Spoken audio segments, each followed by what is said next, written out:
For a regular Metro rider, you've probably been delayed by signal problems. This week, Metro is asking local leaders for more money to replace much of its signaling system. And the transit agency gave 7 News a behind-the-scenes look at how those improvements would impact and reduce delays and shorten your trip. Tom Rousey is live now to explain what Metro says it needs. All right, Tom, you've covered this for years. What does Metro say? Yeah, and Victoria, even if you've been riding trains like these for years, you've probably never seen what's called a train control room. But I can tell you here at Farragut North, there's one a short distance down that tunnel there. And Metro says the equipment in it is really old and really needs replaced. And if they can replace it, it would benefit riders.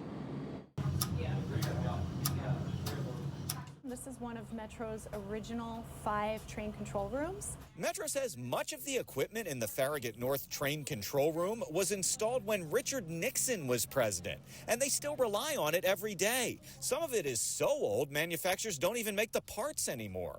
The methods for construction of the wiring are no longer taught in electrical school.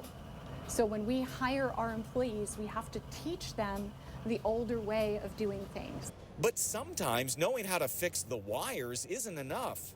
They oftentimes will crumble, and we'll have to replace them entirely. This stuff is older than me.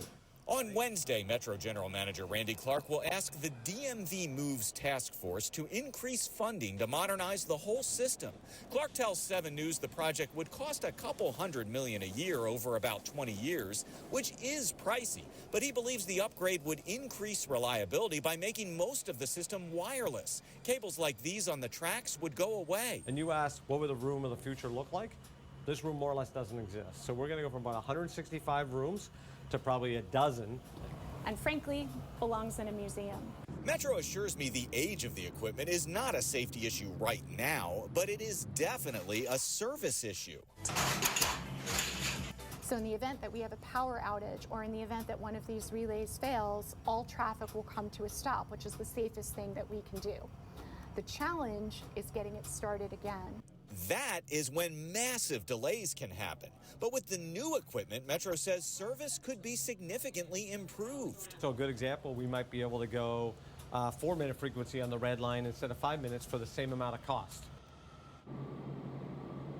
And speaking of the red line, you're looking at a live picture of a train stopping along the red line here at Farragut North. By the way, tomorrow, that group DMV Moves that I mentioned, it's made up of local leaders. They are expected to vote on a plan to try to get Metro the money to do this and to take care of other needs as well. Still some details that have to be worked out, though, about how Metro would receive the money from D.C., Maryland, and Virginia. Reporting live at the Farragut North Station in D.C., I'm Tom Rousey, 7 News.